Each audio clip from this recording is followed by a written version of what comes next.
Please welcome back to the stage our Master of Ceremonies, Doug Shoup.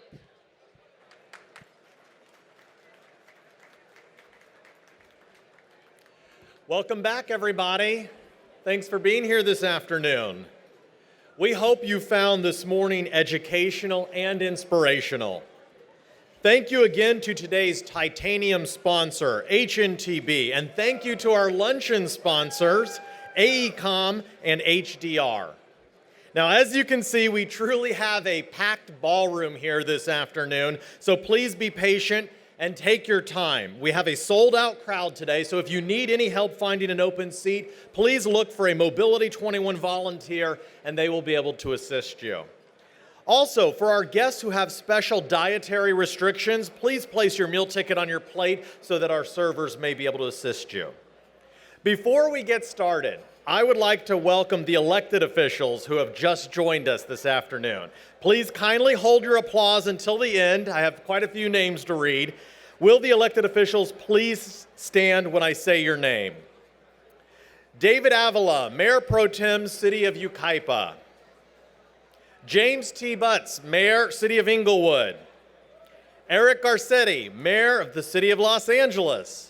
Josie Gonzalez, Supervisor, 5th District, San Bernardino County Board of Supervisors.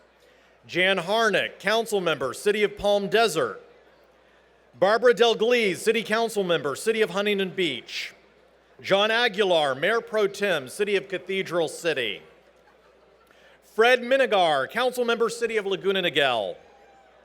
Judy Mitchell, Mayor of the City of Rolling Hills Estates. Lucia Moreno Linares, Commissioner, Los Angeles Board of Harbor Commissioners. Arliss Reynolds, Council Member, City of Costa Mesa. Janice Rutherford, Supervisor, 2nd District, San Bernardino County Board of Supervisors. Megan Solly Wells, Mayor of the City of Culver City. Karen Spiegel, Supervisor, 2nd District, Riverside County. Aquanetta Warren, Mayor of the City of Fontana. Chuck Washington, Supervisor, Riverside County District 3. Please help me give a warm round of applause to all of our elected officials who are here for this afternoon's session.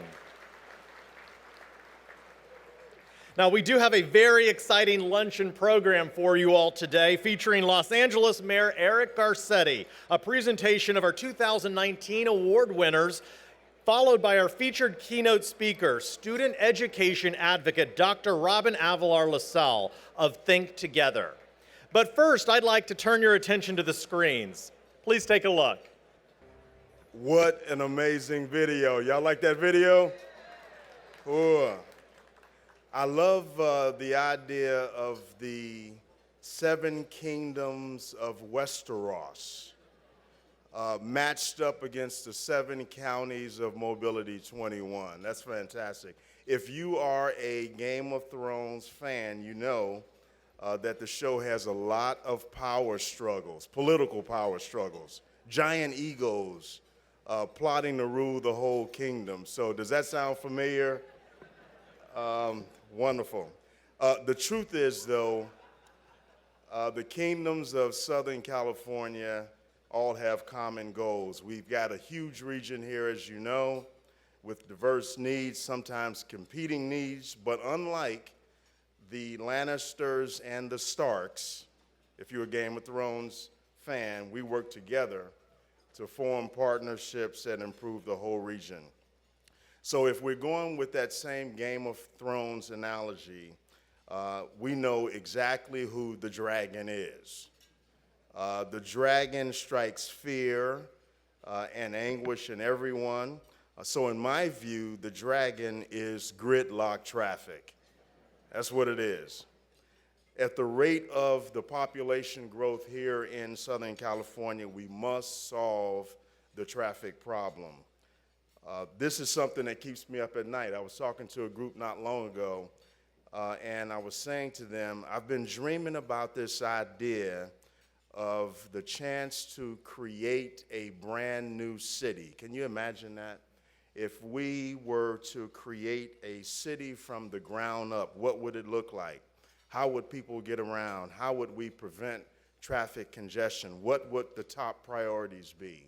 Where would the open space areas be? How would we protect and care for the environment?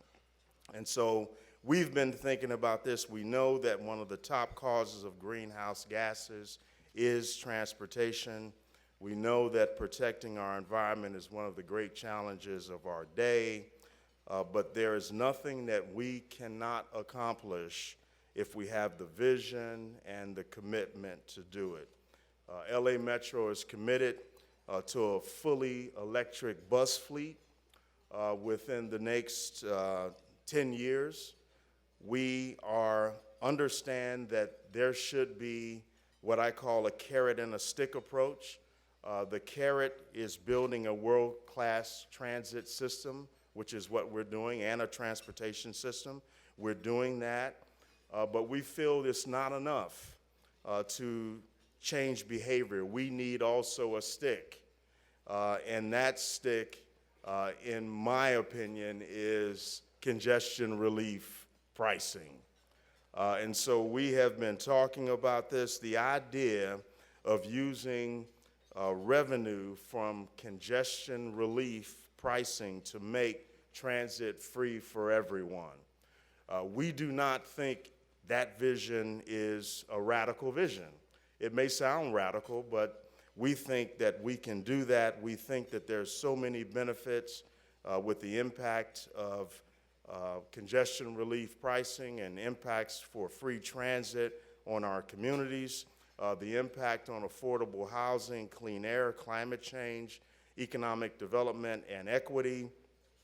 We know that transportation is the second largest expense for most households, and if we can take that expense away for a lot of people, that is a big deal.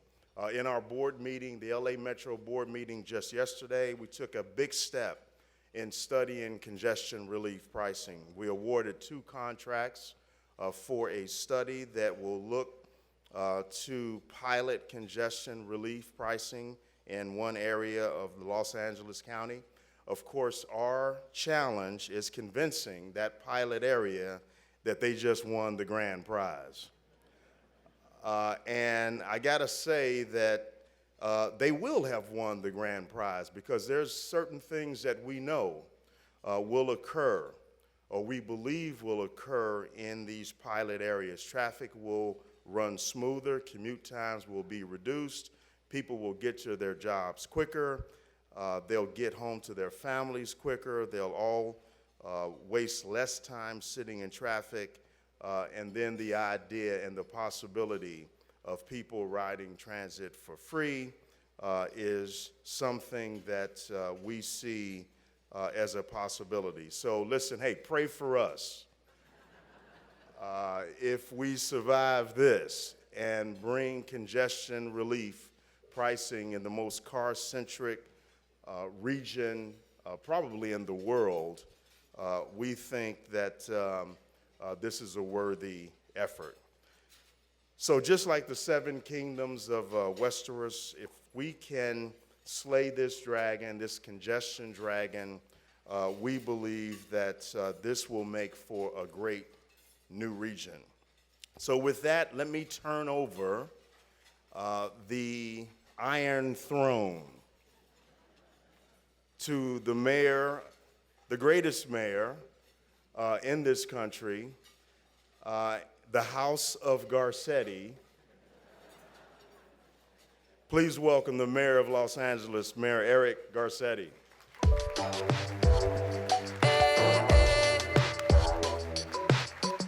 Thank you so much. Let's give it up for Phil Washington one more time. What an awesome, awesome video, and thank you. He's like our Arya Stark. I come from King's Landing, AKA Los Angeles. It is great to be here. Just like the only correction, second greatest mayor, thank you. Yeah, that's right, James Butts and every other mayor. You never say the greatest mayor, you just say the greatest mayor in Los Angeles, and then your city, and then you'll be fine. To continue the metaphor, and for those of you who don't watch Game of Thrones, you thought all of this was over finally around the office cooler. It continues, apparently. But we really see, actually, I think the Night King itself is congestion. Traffic is coming. The three dragons are not bad. The dragons were our friends. So I think the three dragons here are congestion pricing relief, good planning, and a mass transportation system that works for everybody. One of them we killed, unfortunately. The other one is blue-eyed, and the other one survives. We need to bring them back. And if we do that right, we will have not only United Kingdom, but a place that finally is worthy of being this incredible place that we call home. All right, I'll stop the metaphors. It is great to be with everybody back at Mobility 21. Thank you, Phil, for your visionary leadership. Thank you to Ray Wolf, our great Mobility 21 chair, to my fellow LA Metro board members who are here, especially Mayor Butts, John Fasana. And congratulations to today's honorees. My sister and a wonderful representative, not just for the Southland, but for America, Grace Napolitano, my wingman in Measure M, and somebody I learned so much from, Mike Antonovich, Art Leahy, who really started together with my predecessor, Antonio Villaraigosa, some of the big investments in LA County and is a great leader, and my dear late friend, Greg Pettis, who I worked with on many, many things over the years and who I miss every single day, and thank you for honoring him. To Ford Mobility and everybody else, congratulations. It's great to be back here with a theme, Beyond the Limits. And I think it's a fitting one both for where we are and who we are as well. 60 years ago, the entire country's eyes turned to Los Angeles as a senator named John F. Kennedy was at the Memorial Coliseum. And accepting the nomination to become President of the United States of America, he gave a speech about the new frontier. But in that speech, he also spoke of where he was in the east end of the Coliseum, looking to the edge of the Pacific. He called this place that we know as home the last frontier, a place that wasn't just about geography, but a fundamental truth, that Southern California is a place where new ideas have always found fertile ground, where innovation has always been unburdened by history and hierarchy, the reason why the aerospace industry launched here, and why the rockets that shot space shuttles and lunar landers into the atmosphere were built here. The reason we became not just the car capital, but the car design capital of the world. The way we always look at tomorrow as a limitless expanse. And all of that has to do with who we are. At the core of our identity is innovation, a sense of belonging, and courage. But those first and third adjectives, or nouns, excuse me, innovation and courage, are what I want to talk to you about here today. The idea of what we must do right now to embrace innovation and to have courage in order to leave behind a Southland for our children and our children's children worthy of this place. To embrace who we are to improve mobility for this region, to create millions of jobs along the way to protect and build a middle class, and to address climate change so that there is actually a planet to inherit. Now, there's no question, this is a really exciting moment in human history to be working on transportation. And this is the most exciting place in the world to be working on transportation as well. Think about it. 6 years ago, we didn't even have rideshare. Now it's central to how millions of Americans get around and make a living. We didn't have e-scooters a year and a half ago. Today, there are 36,000 dockless devices in my city, and there will be 19 million trips taken on those scooters this year. Today, we're testing drones that will allow us to move through the sky one day. By the time we have the Olympics and the Paralympics here, we will see folks, actual human beings in the sky. And we're coming up with new incarnations of existing technologies, like an aerial tram to Dodger Stadium, a monorail, potentially, through some of our most congested arteries, and the Boring Company's work on tunneling. We see electric vehicles that have been with us now for over 20 years. I drove one down here earlier this week. I took my hands off the steering wheel and drove a freeway at 55 miles an hour without touching the accelerator or the wheel. That moment that we have always imagined is actually finally here. And while there's many more places to still go, this is a time that our grandparents and parents only dreamed of seeing. But one thing that is certain in all this age of change and uncertainty, there is no place on the face of the earth where you'll find more innovation than here in Southern California. and in this state. It has been my vision, and I think it's our collective vision, I hope, to make Southern California the transportation technology capital of the world. We need this for our quality of life because we spend still way too much time in traffic and not with our families and loved ones and doing the things that make life worth living. But also because we need the jobs, and there is a competition out there. We know where the financial capitals of the world are. We're proud to be an entertainment capital, the entertainment capital of the world. We can say where, folks go around the world to have the center of car design, et cetera. But there's no place in the world that if you say, where is the transportation technology capital of the world, that is still a crown yet unclaimed. And we're doing that by creating a test bed, an ecosystem, a funding universe for that sort of transportation innovation right here. So if you have a product, you need to come to Southern California. If you have a company, you must base it here. If you're looking for a workforce, we have it right here in Southern California. And to keep that leadership, we have to all collectively provide urban space to prototype solutions. We have to educate through our educational system a workforce ready to take those jobs, and fast-track new prototypes and technologies from pilot all the way up to scale. We'll be announcing more to come, but for Southern California, we'll be launching soon a transportation technology incubator. Similar to what we've done with Lacey, our clean tech incubator, now the #1 clean tech incubator in the world based in downtown Los Angeles, we're looking at what we can do to not just offer a place for new startups to come and grow, but a Southland where those products can be tested in closed campuses like LAX, in semi-closed campuses like a university, in semi-open campuses like a residential neighborhood, and in the most open campuses in places like downtown where you say, I've got an idea for a vehicle that can do X. We want you to actually know that those streets and places are available for you to do that right here. And the people of Los Angeles, this region as a whole, will benefit from getting ahead of the curve. Phil Washington, our chair, and our county supervisors in LA County are looking at a place to have an industrial park that builds on the sort of model we saw in the aerospace industry in the high desert, Lancaster and Palmdale, where we can see places to manufacture building on what we're doing with rail cars today and electric buses today, a place where we can replace those aerospace jobs that went away after the Cold War with great middle-class jobs tomorrow. In fact, just the passage of Measure M in LA County alone is 787,000 non-exportable, recession-proof, middle-class jobs that pay a good wage just to build and operate the transportation network that we're doing in LA County.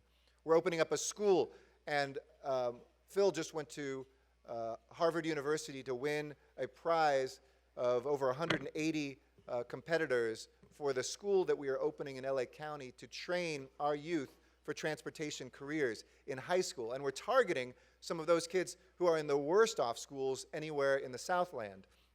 Kids who have been in the foster care system, kids who are faced with high poverty, and they will now have an opportunity to be the next Phil Washington, to be the next mayor or supervisor, to be that engineer who is building a system. Now, more than ever, we have to embrace that innovation, which brings me to the second quality that we need, courage. Courage is tough in politics, right? You always want somebody else to test things first. It's more rewarded in the private sector where you try 10 things, see what works, and all you need is 1 out of those 10 to succeed. In politics, you try 10 things. If 1 of them fails, that may be your death knell. But we've got to change that culture, and I believe that we are. I always love embracing the architecture of something new. Instead of telling scooters, no way, get away because they're on the sidewalk or people are getting in accidents, you have to sit down with a scooter company and say, how can we regulate this together and create something that people are clearly voting with their feet to take car rides off of our streets? First mile, last mile connections we've only fantasized about. How can we guide together that sort of architecture? We can't tell people change is coming in 10 or 20 or 30 years. We need to take brave moves today. One reason I think Measure M passed in LA County is reminded people this wasn't about jobs and it wasn't about the number of miles traveled or even the congestion percentage that we will be able to reduce. It was about people. It was about the radius that you draw on your dating app for who you might settle down with for the rest of your life due to the traffic. It's the amount of time you have with your daughter to tuck her into bed. It's what concerts you can go to, whether you'll ever go to see something from LA in Orange County or vice versa. The sports teams that you embrace. It's about life itself, not about policy. And we should be asking ourselves some big, bold questions to deal with our big, brutal commutes. For instance, when can we right now start beginning mapping reversible lanes? This week, I asked our Los Angeles City Department of Transportation to begin that process of engaging with community partners on that very question so that we can see things where people are saying, yeah, I know 15 rail lines are coming. I know you're looking at congestion relief pricing, but do something for me here today. We should be having conversations to implement everything across the region, from passenger rail to Palm Springs, from Union Station, to helping, as we've done, build up our regional transportation network by people like the mayor of LA advocating that you should fly out of Ontario Airport, and that we have a regional approach to our transportation connections. We should be coming together to figure out ways to better regulate our streets, to look at that congestion relief through pricing that doesn't hurt folks who are low income, but that puts something out there that reduces cars short term. And I know that we have the courage to do this, and I know that together we will take those actions. So if we've always been defined by innovation and courage, there's something new at this moment that's my last point. It is a time for urgency, because every single day we don't act, our quality of life diminishes. And it's not just about our quality of life. As panels upstairs were discussing, this is to a decade, the 2020s, that will define human civilization as we know it. I'm not just saying that up here as mayor of the biggest city and the biggest state in this union. As one of the collective now, if you didn't know this, Southern California, the one city of Southern California, is now the third largest metropolitan economy in the world, after Tokyo and New York, and we're almost as big as New York. Divided by our population, which is only 22nd, we are the most productive per person economy anywhere in the world of any city. But we know that the greatest stresses for our city are coming from the changes to our natural environment. I was with the head of FEMA for Western United States earlier this year, and did you know that we've spent in America dealing with extreme weather events, from the fires to floods that we see because of climate change, as much in the last 2 years as we did in the previous 27 years. Now, I hope we're all conservationists, but even if you're just a conservative, those numbers are troubling for our health and for our pocketbook. It's one of the reasons I founded Climate Mayors, a group now of 425 bipartisan mayors around the country, who, when our president said we were withdrawing from the Paris Climate Accords, the only nation in the world to say they would do that, we said if he's out, we're in. And we're implementing in our cities across red and blue parts of this country the work that isn't abstract. Talk to a firefighter about whether global warming is real. Talk to somebody in Houston when kids couldn't even protest during the climate strikes because of the extreme, yet once-in-a-lifetime fifth event they've had of rain just in the last few years. We know that we can do this. And we know that if we don't, the two greatest stresses that human beings feel right now, will there be a world alive for my children? And if so, will there be a job for them in the economy? We can bring those two things together if we act now. People have different words for it. There's a lot of talk in Washington about a Green New Deal. While they're figuring it out, we're actually doing it here in Los Angeles. We're outpacing New York, Houston, Philadelphia, and Chicago with our job, our income growth, our wealth growth, and our labor force participation. That's because we're investing in our infrastructure and our transportation. It's the reason we can go to a union worker today who might be working in an oil refinery and say, there are going to be jobs for your children. Whether it's at the port or whether it's in green technology, we know that a just transition will ensure a strong economy for all of us. But the pain that we experience is real, and we cannot continue to dilly-dally. So in conclusion, I just want to say I know who we are in this room. There is no more inspiring place to live. For those of us lucky enough to have been born here, for those of us smart enough to have moved here, this is our home. We've got the best sports team in the world. Thank you so much to the Angels for helping make sure that we're going to get home field advantage when the Dodgers are there in the World Series again. What? Our San Diegans, we love you. We thank you for giving us that home field advantage as well for the Padres' losses recently. I had the crowd until then. We have the Olympics and Paralympics coming. We've got the Lucas Museum. I'll close on this. I went to see the construction of the Lucas Museum recently. It is, just so you have a sense of the scale in Exposition Park, the equivalent of building a mid-size aircraft carrier in the middle of a park. And it is the largest single gift from an American family to any city anywhere in our history for an art museum. And I was walking with George Lucas and his incredible wife, Melody Hobson, and George Lucas said to me earlier, he said, the thing about why we came to Southern California, because remember, he was going to be in Northern California or Chicago, was not only can you get the job done here, and you're building big things, but I wanted to imagine a child going into our museum and seeing our paraphernalia from Star Wars that showed how we imagined we could explore the heavens. And then that same child could leave our museum and go just a few footsteps away to the California Science Center and see the Space Shuttle Endeavour built here with the rockets upright, which the California Science Center is building as well, and see how human beings actually did it. To have him across the street from a university where he studied how he could imagine those things and put them on film, and across the street from where Neil Armstrong became an engineer and once went on the pathway to becoming the first human being to step on the moon. If we don't see this as our moonshot moment, if we don't see this as our moment of imagination, if we don't understand that this isn't just a time for a new frontier, but that Southern California is our last frontier, then this chapter will be written as a chapter of failure. But looking across and knowing the people that are in this room of Mobility 21, I know that beyond the limits is within our reach. The poet Robert Browning says in a poem about the Italian artist Andrea del Sarto, he said, "Let a man's reach always exceed his grasp." And we should say a woman's reach exceed her grasp, too, in this day and age. But let a person's reach always exceed their grasp. In other words, we as human beings reach for things we think we may not hold. A traffic-free commute in Southern California, a transportation network that would actually work, a just economy where everybody can have a prosperous middle-class life. Whether we hold it or our children hold it or our children's children hold it, we as human beings reach beyond our grasp, because the second line of the poem says, after all, what's a heaven for? I would say, after all, what is a Southern California for? Thank you all, and here's to that brave future.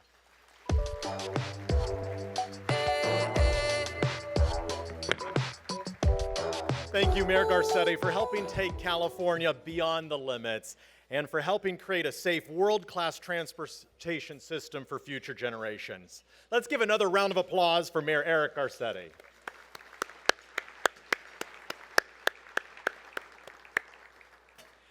As many in this room may know, in April of last year, the Auto Club launched an initiative called Don't Drive Intoxicated, Don't Drive Intexticated. The goal is to make texting while driving as socially unacceptable as drinking and driving, using television and radio PSAs, social media and print messages, local news coverage, as well as signage in Auto Club branch offices. The safety message targets adult drivers who would never consider driving after drinking alcohol, but yet don't think twice before picking up that smartphone to text, email, find a song, or program GPS behind the wheel. We all know this is not only illegal, it is also dangerous and potentially deadly.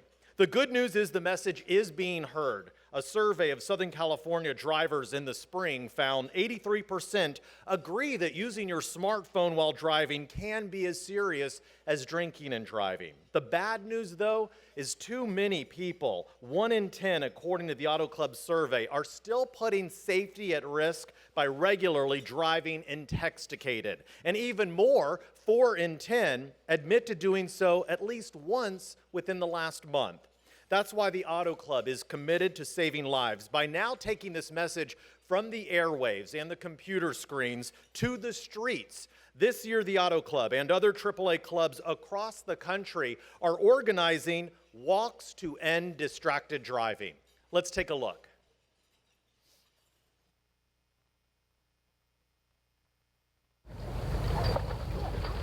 You take your life in your hand every day you go on the road. Distracted driving is the drunk driving of our time. This must change, and AAA wants to be a part of this change. Drinking and driving is no longer acceptable in our society, and texting and driving should be just as unacceptable. You have a lot of anniversaries and birthdays, but the worst anniversary is the one when you lost your loved one. We just don't want another family to have to go through what we've been through. We ask everyone who drives intoxicated to think of your passengers, consider the lives of other drivers. In 2011, getting a ticket for distracted driving might increase your insurance rate by 0.2%. Today, getting a similar ticket would increase your insurance rate by over 16%. AAA's goal is to make distracted driving as socially unacceptable as drinking and driving. Put the phone down. Put the phone down. Nothing is that important.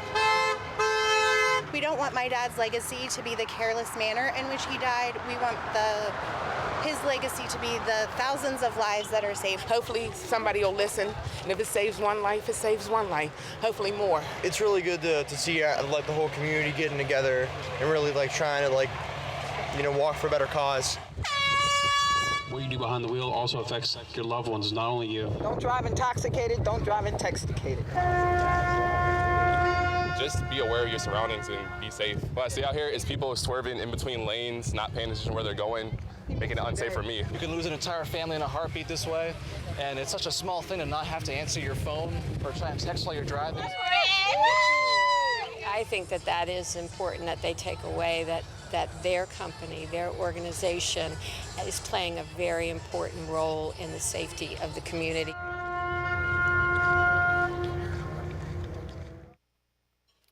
Now, this year's walk here in Southern California will actually take place next Saturday, October 5th at Marina Green Park in Long Beach. The community is encouraged to attend this free event. Those who wish to join need to register at aaa.com/walks. Additional information about the walk is available in your programs and at the Auto Club's race car display in the Expo Hall. And for more about the Auto Club's Don't Drive Intoxicated, Don't Drive Intoxicated initiative, including links to the TV PSAs, please visit aaa.com/Don't Drive Distracted.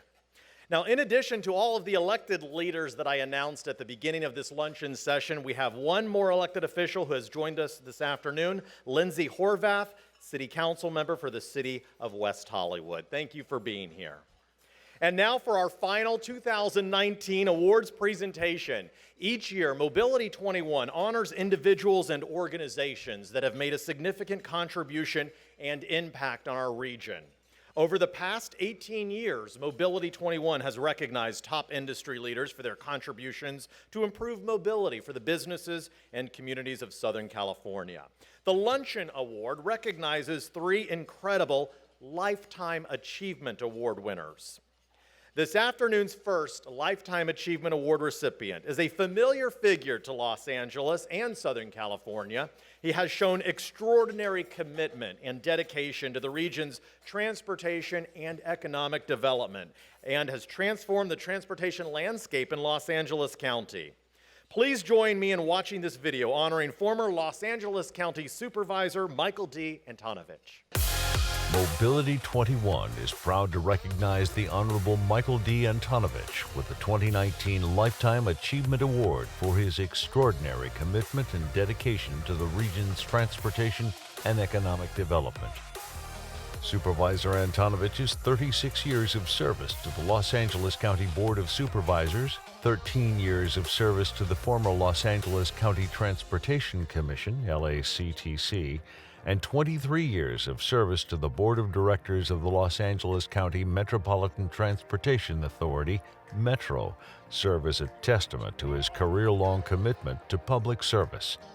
Transportation is very important. And having been born and raised in Los Angeles County and seeing how we have grown, what has not kept pace is the level of transportation and service to the entire county. Supervisor Antonovich spearheaded the completion of the successful Metro Gold Line to Pasadena, the Metro Gold Line extension to Azusa, and secured funding for the Metro Gold Line expansion to Claremont, forever connecting the cultural and residential neighborhoods within the San Gabriel Valley, downtown Los Angeles, and beyond.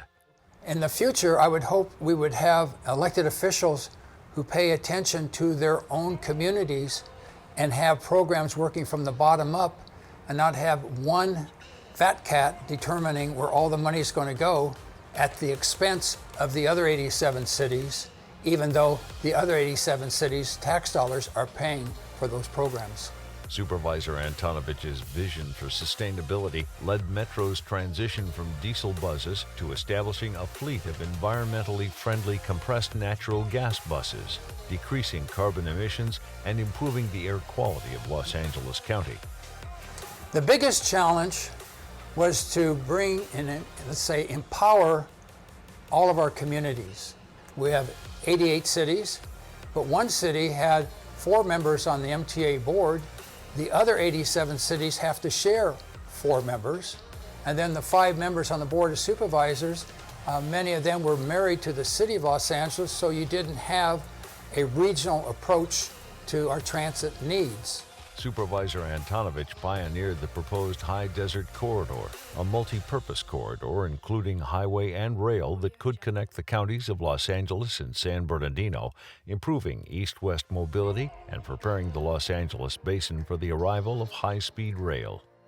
Well, one success I'm very proud of, we were able to create a very viable program where our emancipated youth, foster kids, now are able to have free bus transportation and rail transportation to allow them to go to school, to allow them to go to a job, to allow them to go to the beach, go to the mountains, to have recreation, and to be part of our community instead of being outcasts and creating future problems. Lastly, and most importantly, Supervisor Antonovich introduced the bottom-up outreach model that led to the success of the 2016 half-cent sales tax, Measure M, that was overwhelmingly supported by 71% of Los Angeles County voters. Well, I'm very appreciative of being a recipient of this award, but it's a result of good staff. The staff who've gone out to the community, who've done a lot of the work, who help us to get these programs that I was able to initiate, adopted, and made public policy. So I want to thank my staff for providing that teamwork, and I want to thank Mobility 21 for this award. Mobility 21 is proud to recognize the Honorable Michael D. Antonovich with the 2019 Lifetime Achievement Award for his incredible dedication and commitment to enhancing mobility and quality of life in Southern California. Please help me now honor 2019 Mobility 21 Lifetime Achievement Award winner, former Los Angeles County Supervisor Michael D. Antonovich.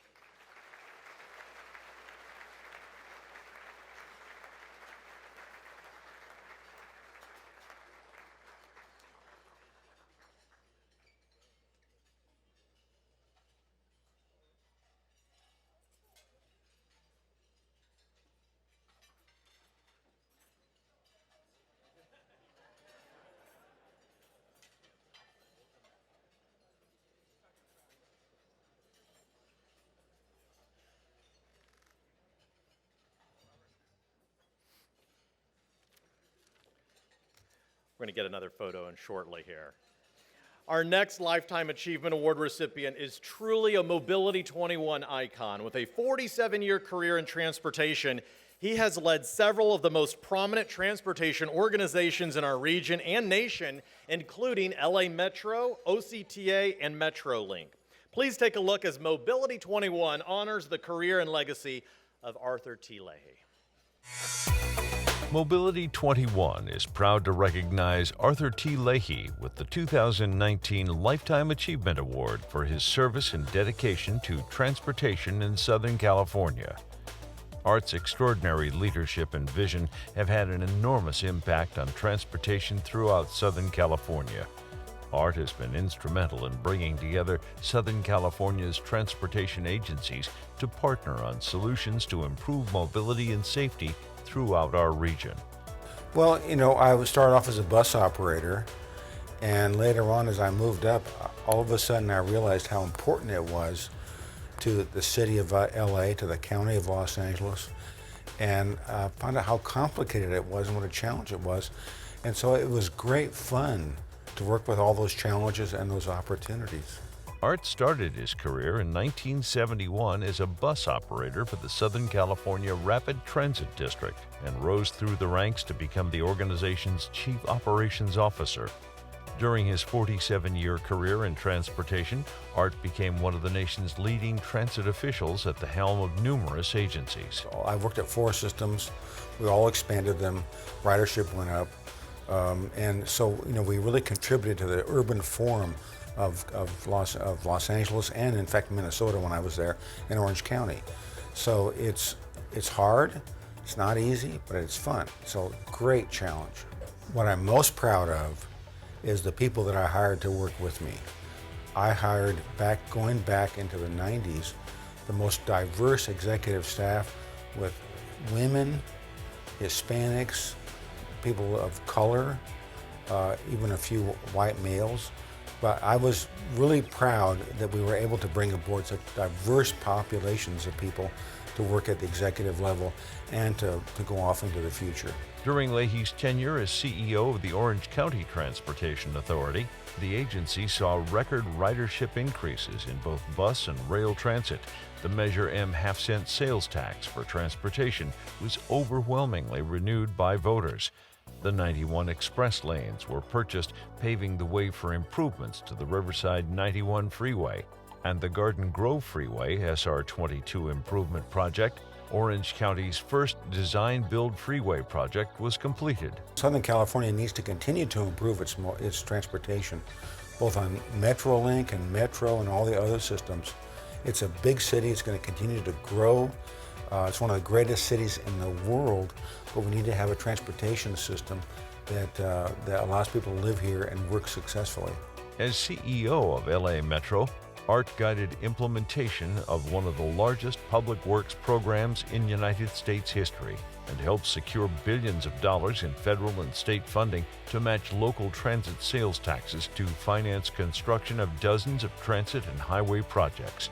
Art kept Metro solvent in the wake of the Great Recession while he focused on fulfilling the mandate of Los Angeles County voters in carrying out the Measure R building program and ensuring quality service on the Metro system.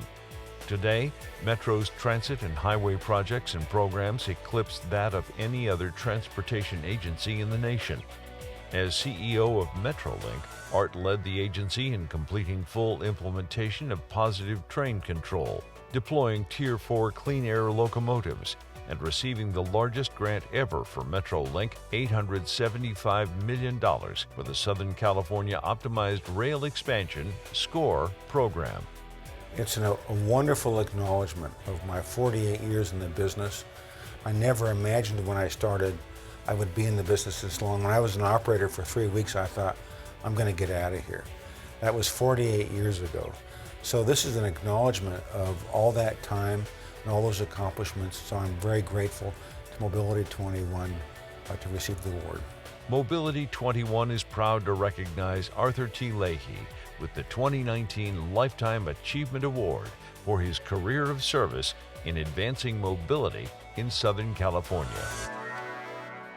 Please help me honor 2019 Mobility 21 Lifetime Achievement Award winner, Arthur T. Leahy.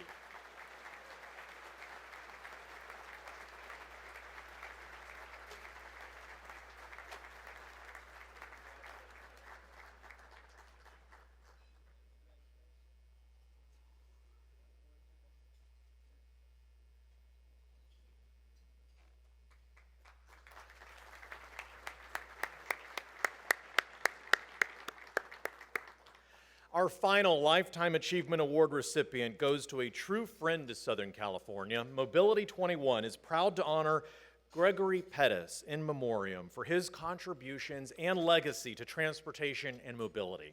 Please join me in viewing this video in his honor.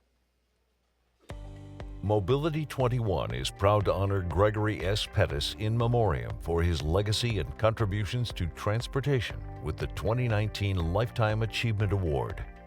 During his long and distinguished career as a public servant and elected official, Pettis served as a city councilman and mayor of Cathedral City, as a commissioner and chairman of the Riverside County Transportation Commission, and president of the Executive Council for the Southern California Association of Governments. Leadership and commitment were two constants during his career. These characteristics led to his appointment to a number of regional organizations, including the Executive Committee of the Coachella Valley Association of Governments, the Sunline Transit Agency Board of Directors, officer positions for the League of California Cities, Metrolink, the governing board of the Mobile Source Air Pollution Reduction Review Committee, and the Los Angeles, San Diego, San Luis Obispo Rail Agency Board of Directors. Pettis' career as an elected official began in 1994 when he was elected to the City Council in Cathedral City. He would eventually become the longest-serving City Council member in Cathedral City's history. A few short years after his election, state legislation expanded the Riverside County Transportation Commission to ensure representation from every city in the county. Pettis would become Cathedral City's first appointment to RCTC and would serve as a commissioner or alternate until his passing in 2019. He also served as the chairman of RCTC in 2011 and the president of SCAG's Executive Council in 2013-2014. During his tenure as SCAG president, Pettis visited every county in California. He was often a trailblazer and was the first openly gay member elected to the Cathedral City Council and to serve as the president of SCAG. While known for being a Democratic Party activist and superdelegate to the 2016 Democratic Convention, Pettis sought opportunities to work across party lines. Transportation proved to be an important priority for Pettis throughout his career. He was a tireless and passionate advocate for daily Amtrak service to the Coachella Valley. Pettis was no stranger to supporting other alternative forms of transportation to protect the environment and was instrumental in ensuring that the first portion of the innovative CV Link corridor was constructed in Cathedral City. While his passing marks the end of an illustrious career, his support and vision for better regional transportation will continue. Mobility 21 is honored to recognize Gregory S. Pettis with the 2019 Lifetime Achievement Award and shares this special memorial with his family and friends in transportation. Please help me welcome David and Susan Pettis, who are here to accept the 2019 Lifetime Achievement Award on behalf of their brother, the Honorable Gregory Pettis.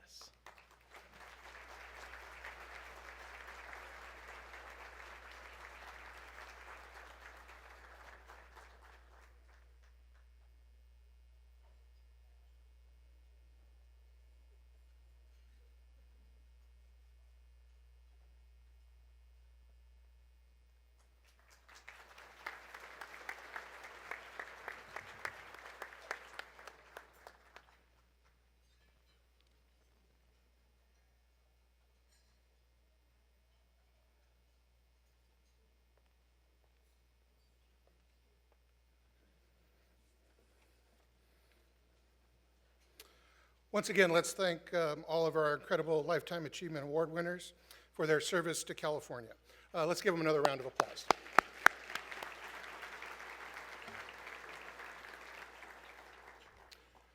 Good afternoon. My name is Paul Granillo. I'm the President and CEO of the Inland Empire Economic Partnership.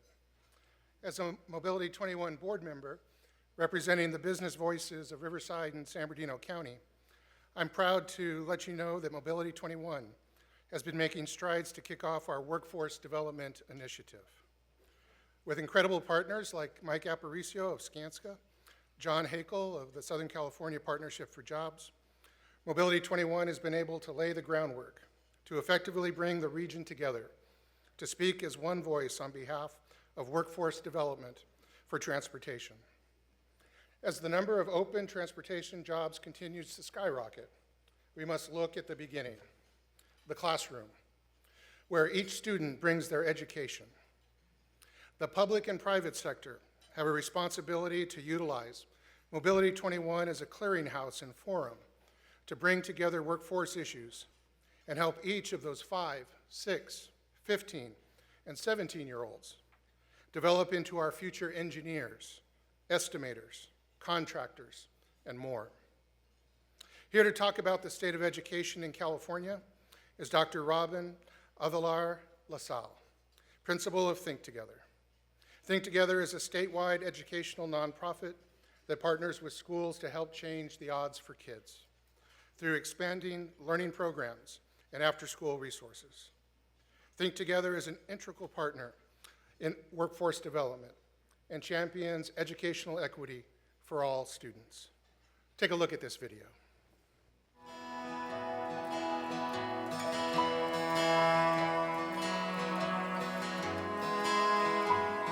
Hi, my name is Alexia. I'm 18 years old. I'm from La Puente. I first started Think Together during freshman year, and I started going because of math tutoring, and I was struggling in math. I participated in tennis, wrestling, Interact Club, Cosmetology Club, National Honor Society. I was also in a program where you could do 100 hours front office and then 100 hours back office, and it was to be a certified medical assistant. I am gonna go to Cal State Fullerton and hopefully transfer to UC Irvine to do the nursing program. Don't take things together for granted because it's really amazing and I don't know what I'd do without it. They've been there for me when my parents couldn't. That's like the main reason why I love school so much, is I love things together and I love them. And I've never experienced so much support and love. I really appreciate everything that they've done and helped me through. And I just want to thank them for everything.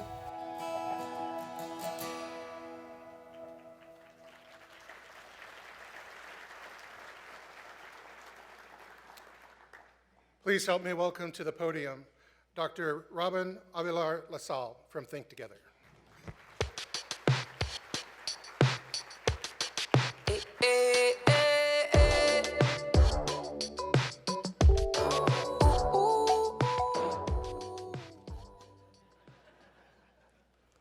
Yeah, well, so thank you very much for the kind introduction and the beautiful music and the invitation to be with you today. What I'd like to tell you is that I have many, many reasons why I'm an important person and you must listen to me today. And they have all to do with credentials and degrees and all that. However, there's one accolade that you must really, really remember. Prepare to be impressed. I attended Belmont High School. Anybody? Everywhere I go, there's Belmont people. We're everywhere. Downtown LA and Echo Park. So I grew up in Echo Park.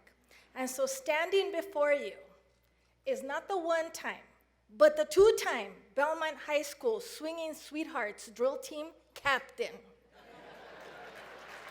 Thank you. I know, it's almost too much to imagine. I know you're here today, however, to take California transportation industry beyond all limits. And that's what we do in education as well. As you saw in the story of Alexia, Think Together partners with schools and districts across California to change the odds for kids. You see, we believe that every child deserves the premium education that only some currently receive. No matter where they live, whether it's La Puente, like Alexia, or Echo Park, like Robin, every child deserves a world-class education. We provide academic and enrichment support to vulnerable students mostly, so that they can succeed in school and out of school as well. And we partner with principals and teachers and district office administrators, counselors, and other staff to transform schools and districts into places that have powerful learning experiences for every child. We don't believe in any limits either. We know that a great education blows the roof off of any limit. That's what educational justice is. But the current reality in California is a bit troubling because not all students experience limitless education. Here's a map of our state with all the counties. Turns out that there are approximately 6 million students in California. 2 million of them are on the wrong side of the achievement gap. 2 million of them are not meeting expectations, and they generally represent the most vulnerable populations. What this map shows is the green areas, if you can spot them, are counties where the majority of students exceed academic expectations. The yellow is where the majority of students meet expectations. And the rest are counties where the majority of students are not meeting academic expectations. How does that make sense in a state that leads the world in industry and entrepreneurship, that a third of our students are struggling. Let's remember, though, that the 2 million students we're talking about are not numbers or statistics. They're people, like Kyle. They represent real people who are from real families, who live in real neighborhoods and go to their schools. It's a troubling fact that some students tend to experience overwhelming success, while other groups of students have a long legacy of struggling year after year. This situation severely limits industry, every industry, from attracting, recruiting, and maintaining the highest quality workforce. The reason for student failure is complex, but here's an empowering thought about this. Now, this is a Robinism, be ready. My second most important accomplishment is that I am the mother of 4 children that were born in 5 years to me. I finally figured it out and we stopped. So, what I'd like to share with you, however, is that, okay, not so funny, is that when one of my 4 children, and now they're young adults, when one of them acts up, we smack one down. Chancla, as we say, pas. That's slipper.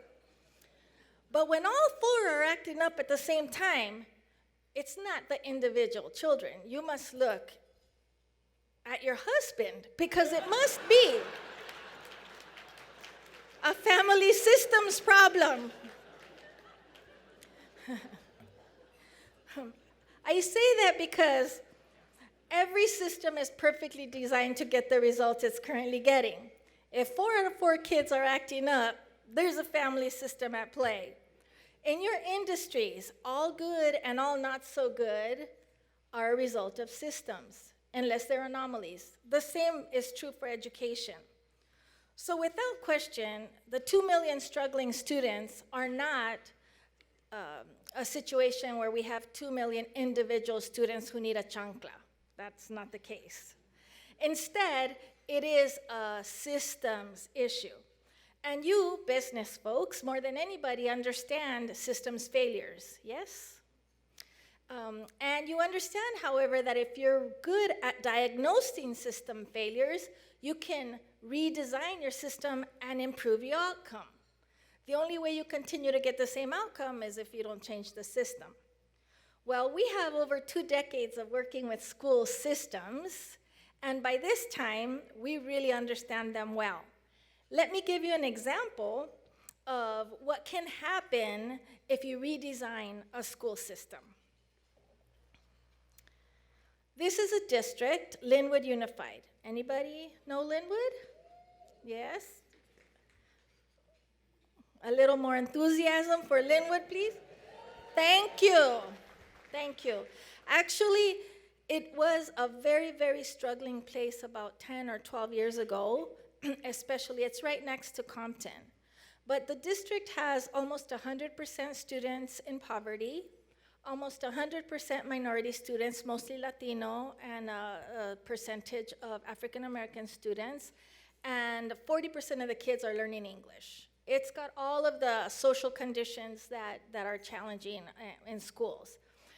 At that time, the district was on the verge of legal and fiscal demise, with many administrators being indicted and others having addresses in locations that you can only visit on Tuesdays. Some of you know what I'm talking about. That's okay, so do I. So, students on every measure were failing. What I want you to remember is 2 numbers. One is 56%. Remember that one. At this time, 50% of the students in Linwood Unified were graduating. That means, got it, don't got it, got it, don't got it. Almost half of the students were not graduating. The other number I'd like you to remember is 18%. And that is, at that time, 18% of students were graduating university eligible. that is having completed the coursework and gotten the grades to be able to apply to a four-year university. Anything that could possibly go wrong at that time had gone wrong. Well, after partnering and redesigning the systems, I'm very, very, very proud to share with you that Linwood's graduation rate, remember what it was? 56. It is now 93% and climbing. True story. And what was the university eligibility rate? 18. It is now 53%. 53%, exceeding the state average, by the way. It also is one of 3 districts in the United States and Canada that received the College Board Award for having increased the number of students, minority students, taking advanced placement courses and passing them, which is amazing. And you know, if you take advanced placement courses in high school, you don't have to take that in college. It reduces the time that you're in college, or allows you to advance, and reduces your financial liability. So this is what I'd like to share with you, that the percentage of students who leave schools in California university eligible vary depending on the demographic. And so this even makes the Linwood story that much more remarkable, in that 50% of white students graduate from California university eligible, and Linwood is currently at 53. But this is not educational justice. This is not fairness. This morning, your speaker, I overheard say that the word equity is used a lot, and he prefers to call it justice. And so I think that educational equity or educational justice is a measure of a school's fairness, of a school system's fairness. This is not fair.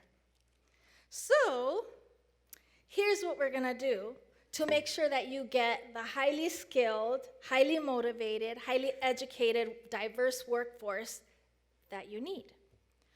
What we're going to do, and what we've been doing, and we love help, is to start by making sure that every single student in California has the opportunity to, and actually graduates from high school university eligible.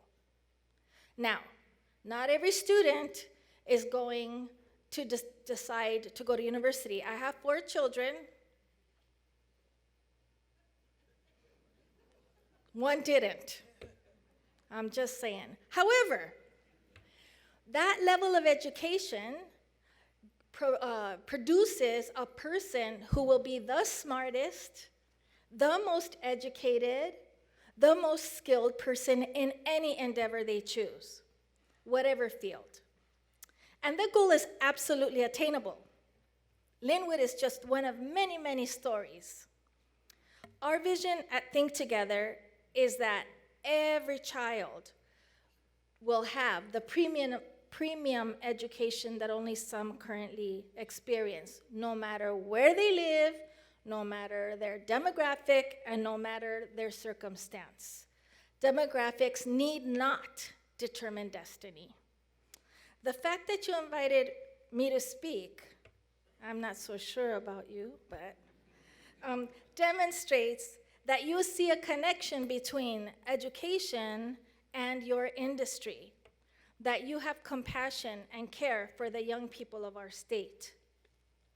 So, clearly, I'm just a neighborhood girl with a kick-bottom education.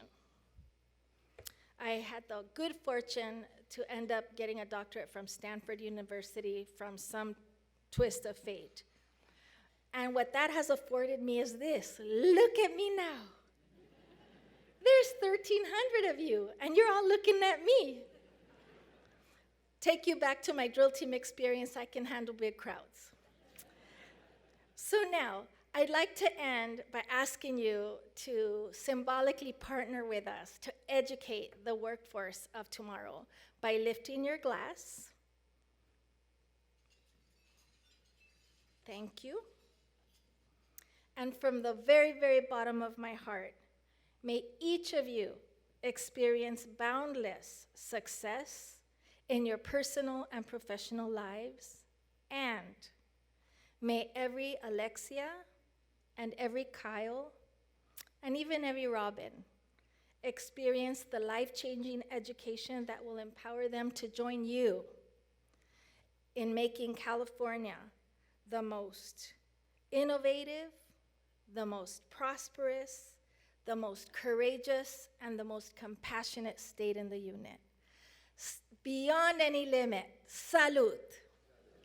Thank you so much, everybody.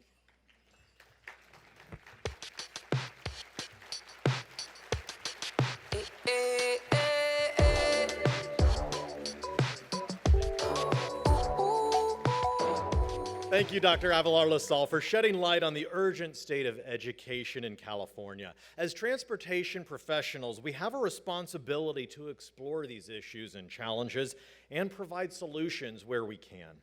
If you are interested in partnering with Mobility 21 to support its workforce development initiative, please do not hesitate to touch base with CEO Paul Granillo or any of the board members and partners. I would like to thank once again Mayor Eric Garcetti for sharing his vision and goals, and thank you to all of our wonderful and inspiring award winners. Let's give them all one big round of applause. Okay, now it's time to head to our afternoon breakout sessions on the second floor in the Magic Kingdom ballrooms. We do have ushers and wayfinding signs to assist you to your preferred breakout session and the expo hall. Our closing session, featuring a roundtable of our Southern California transportation CEOs, moderated by CBS 2 sportscaster Jim Hill, starts promptly at 3 p.m. And don't forget, we will be announcing the raffle prize winners during that closing session. Thank you, everybody.